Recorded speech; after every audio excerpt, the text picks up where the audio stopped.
आप घरों में जाते हैं, तोहफे देते हैं, ऐसे में कौन सा ऐसा तोहफा है जो आप दे सकते हैं तब जब आप ज्यादा कुछ ना कर सकें? एक लक्ष्मी पूजन, गणपति पूजन, दीपावली की पूरे देश के और सनातन के प्रेमियों को सबको बधाई। सबसे पहले दूसरी चीज है, दिवाली 1 नवंबर को ही है। इसमें लिखा है, या तिथिम समनु प्रातः उदय भाति भास्करा। जिस तिथि में सूर्योदय हो, निर्णय सिंधु कहा है, उसी में उसको पूर्ण रूप माना जाता है। तो सूर्योदय अमावस्या में 1 तारीख को है और 3 प्रहर से ज्यादा अमावस्या भोग कर रहा है। सूर्योदय के कारण 3 प्रहर होने के कारण ही अमावस्या तिथि और दीपावली पूजन 1 नवंबर को ही मनाया जाएगा। कुछ समय पूर्व आदिगुरु शंकराचार्य जी के सानिध्य में काशी विद्वत परिषद काशी में निर्णय लिया कि इस वर्ष की दिवाली 1 नवंबर को ही मनाई जाएगी। छोटी छोटी मीडिया से या सोशल मीडिया से कहीं ना कहीं भ्रांति फैला है। इस भ्रांति के सनातन धर्म के लोग दूर करें। रही बात पूजन के लिए, तो जो छोटी दिवाली है उसमें अलक्ष्मी के निवारण के लिए यम का दीपक निकाला जाता है। अलक्ष्मी उदालक ऋषि से ब्याही गई थी। उदालक जी अलक्ष्मी को पीपल के पेड़ के तले छोड़ के चले गए, क्योंकि अलक्ष्मी को धर्म नहीं पसंद था, शांति नहीं पसंद था, उनको लड़ाई झगड़ा कलह द्वेष। इसीलिए छोटी दिवाली के दिन सरसों का तेल लेकर के यम का दीपक के रूप में निकाल के घर के बाहर रखा जाता है कि हमारे व्यापार से, घर से, जीवन से नकारात्मक जो चीज है वो सब दूर हो। अब रही बात बड़ी दिवाली, जिसमें माँ लक्ष्मी का प्रादुर्भाव हुआ। माँ लक्ष्मी का समुद्र मंथन में जो हम पूजन करते हैं उसी का मूल रूप से पूजा किया जाता है। तो बड़ी दिवाली में हम लोग पूजन जो करते हैं चौघड़िया से करते हैं। 10:30 से 12 बजे तक दिन में सुबह का चौघड़िया है, फैक्ट्री पूजन करें, अपने कल कारखाने के पूजन करें। 1:53 से लेके 4 बजे तक कुंभ लगन है, ये भी अपने व्यापार के लिए पूजन करें। और 6:30 से लेकर के रात को 10:30 बजे तक वृष लगन है, मिथुन लगन है, जो घर के पूजन के लिए है। गोधली लगन है, सायंकालीन का लगन है। एक शुक्र का लगन है, एक बुध का लगन है, जो स्थिर लक्ष्मी के लिए स्थिर लगन में पूजन किया जाता है।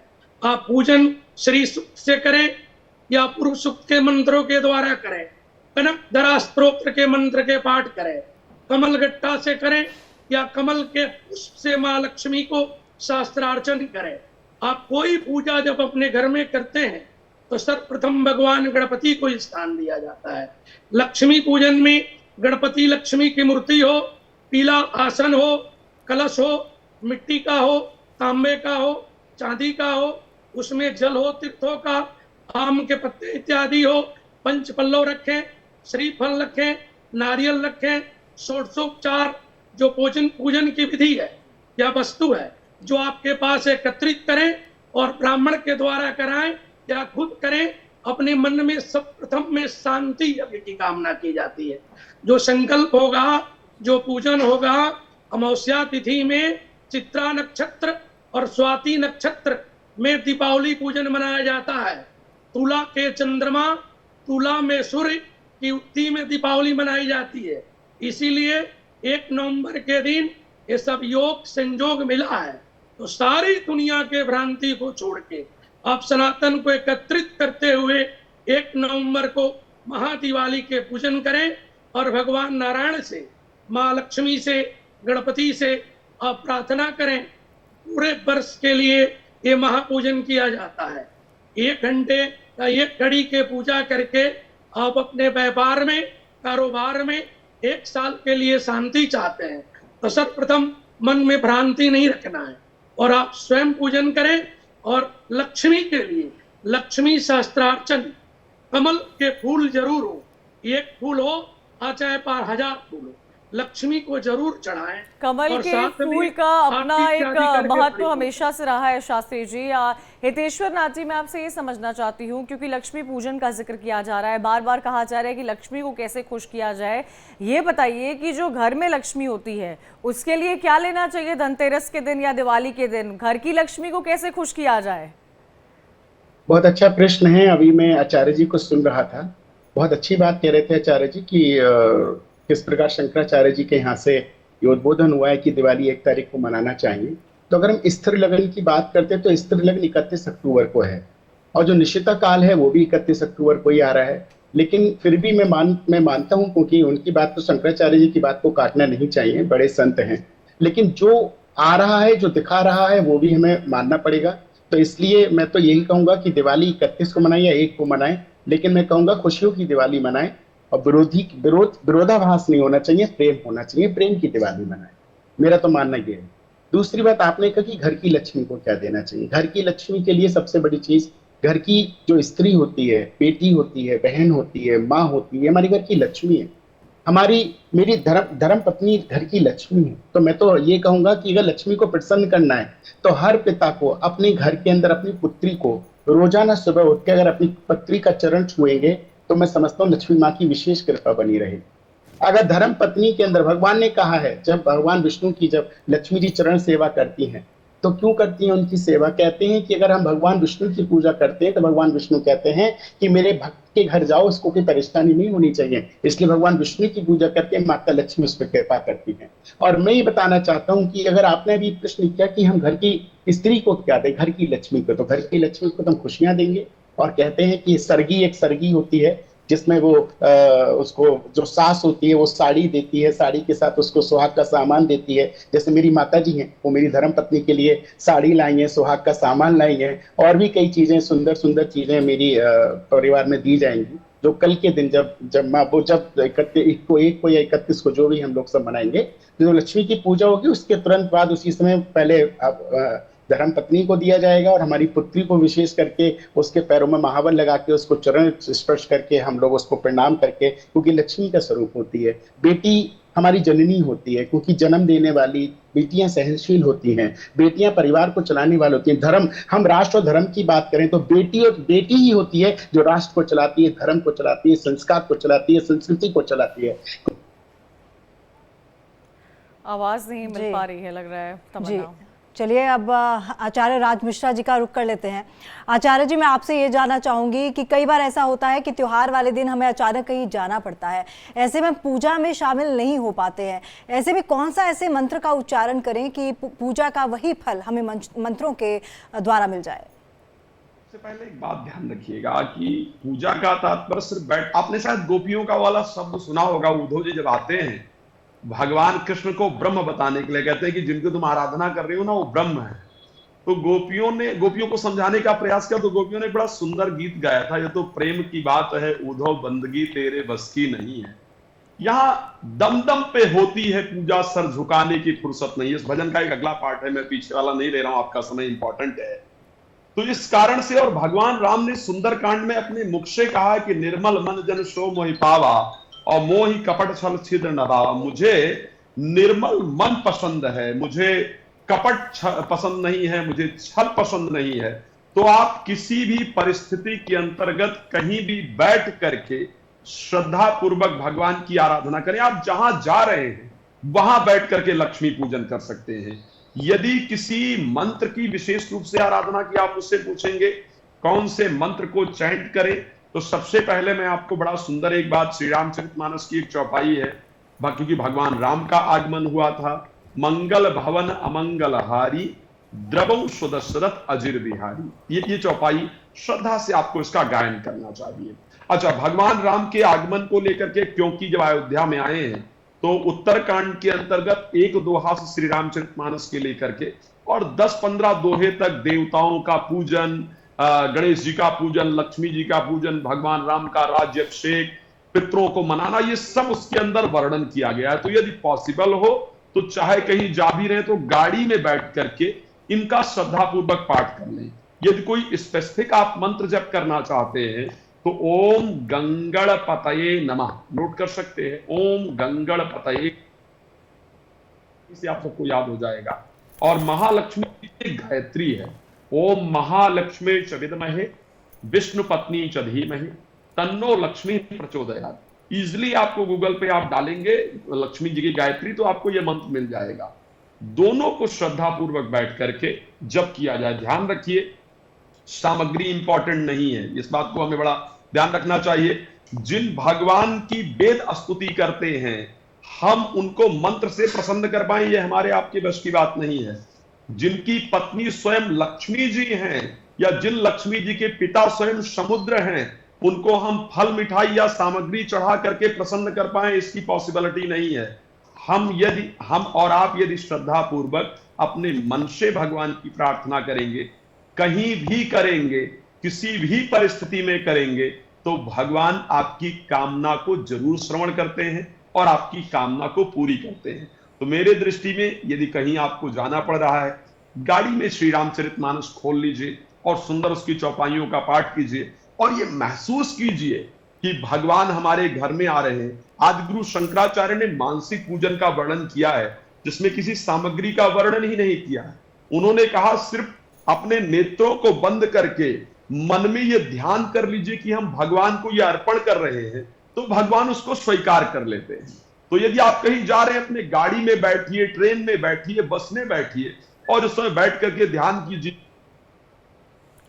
मैं भगवान को ये अर्पण कर रहा हूं, मैं भगवान को ऐसी चीजें अर्पण कर रहा हूं, और भगवान उसको स्वीकार करेंगे। और निश्चित रूप से आपने पूजन किया है ऐसा आपको मन में आभास होगा और भगवान आपकी पूजा स्वीकार करके वही फल प्रदान करेंगे जो कोई फल, मिठाई और दूध दही इत्यादि जो कुछ भी है वो अर्पण करता है, वही फल आपको प्राप्त हो। यानी कि आचार्य जी सिर्फ मन में श्रद्धा होनी चाहिए और उसी श्रद्धा से हर किसी को पूजा करना चाहिए।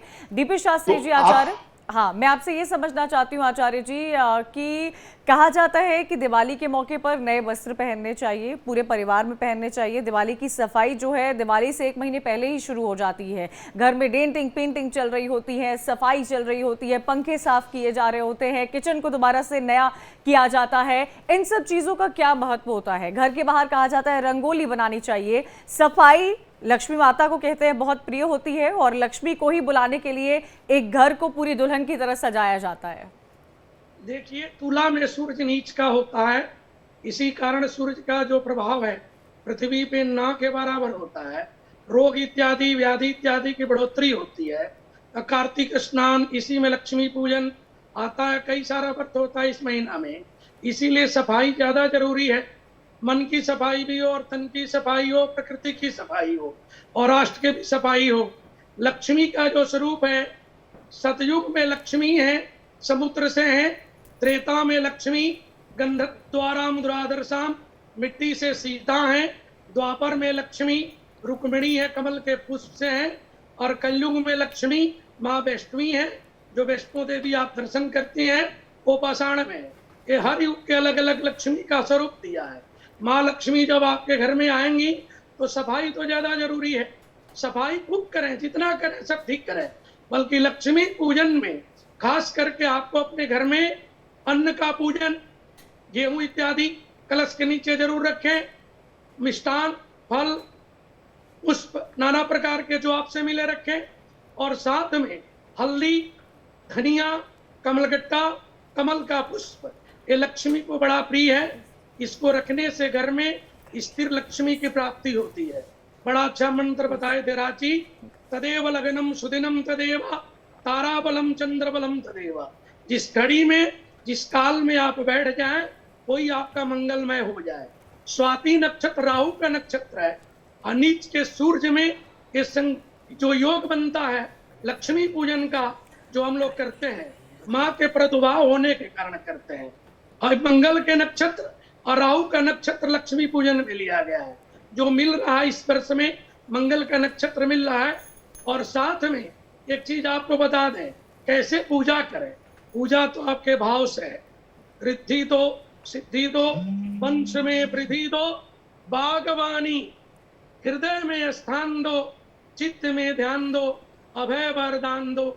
लक्ष्मी रानी हमारा दुख दूर कर, सुख भरपूर कर, आस संपूर्ण कर, दास जानी जंगों में जीत दे, कुटुंबों से प्रीत दे, सजनों से हित दे। लक्ष्मी रानी ये महारानी है, भगवान विष्णु की आराध्य शक्ति है, महालक्ष्मी है। इनका वाहन उल्लू भी है। एक गणपति के साथ हाथी पे भी आती हैं, उल्लू पे भी आती हैं, और भगवान नारायण के साथ ये गरुड़ पे भी आती है। आप कामना करें स्थिर लक्ष्मी के लिए, गरुड़ पे आपके घर व्यापार में आए और निरंतर आपकी मनोकामना की पूर्ति हो, संकल्प की सिद्धि हो, कार्य की सिद्धि हो। अगर उल्लू पे लक्ष्मी के पूजन होता है, अगर आती है ना, घर में ही बच्चों को दिन में ही बुद्धि उल्लू की तरह हो जाता है। जिस तरह सूर्य के उदय होने पे भी उल्लू को नहीं दिखता है, इसी तरह उल्लू वाहन जो लक्ष्मी है घर में बुद्धि को ऐसे बना देती है। इसीलिए आप सब लोग कृपा करके महालक्ष्मी पूजन में श्री नारायण के साथ, विष्णु के साथ, गणपति के साथ, गजराज के साथ और गरुड़ पे भगवती का स्थान दें और साथ में पूजन करें। ये पूजा करने से सालों भर आपके जीवन में आपका यश, कृति, व्यापार, धन पद की प्राप्ति होगी। गोपाल सहस्त्र नाम का पाठ सुने या करें, मानस के लिए तो बता रहे राज जी, बल्कि भगवान विष्णु का गोपाल सहस्त्र नाम हो, विष्णु सहस्त्र नाम हो, कनकधरा स्तोत्र हो, कोई भी आप सुन सकती हैं, पढ़ सकते हैं आप लोग, या किसी के द्वारा भी घर में व्यापार में इस मंत्रों के द्वारा पूजा किया जा सकता है।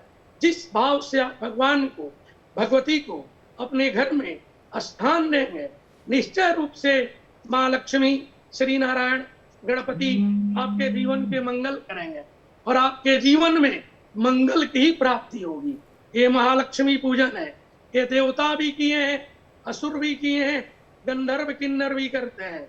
लक्ष्मी सबको चाहिए, बल्कि लक्ष्मी नारायण के साथ अपने घर में बुलाइए, ताकि नारायण रहेंगे तो चीर काल तक आपके घर आंगन में, व्यापार में महालक्ष्मी का आशीर्वाद रहेगा। अगर लक्ष्मी को खाली अकेले रावण के तरह जबरदस्ती रखना चाहेंगे तो लक्ष्मी लंका में नहीं रही थी, वहां लक्ष्मी नहीं रही। इसीलिए रावण का क्या हाल संसार में हो गया। इसीलिए कभी भी लक्ष्मी को आप बुलाएं तो नारायण के साथ बुलाएं, विष्णु के साथ बुलाएं और उन्हीं के पूरे परिवार के साथ एक साथ ये महापूजन करें। आपके ऊपर भवतः श्री भगवती की कृपा होगी, माँ लक्ष्मी आप पे कृपा प्रदान करेंगे। महालक्ष्मी का पूजन, नारायण का पूजन, गणपति के साथ किया हुआ पूजन आपके सारे कामना या मनोकामना स्थिर के साथ, स्थिरता के साथ घर व्यापार में पूरा करेगा और आप पूरे साल याद भी करेंगे और मन में आपकी बड़ी खुशी बनी रहेगी कि इस वर्ष का पूजन, इस साल का किया हुआ जब तब दान उपदान हमारे जीवन में बड़ा मंगल कारक बना।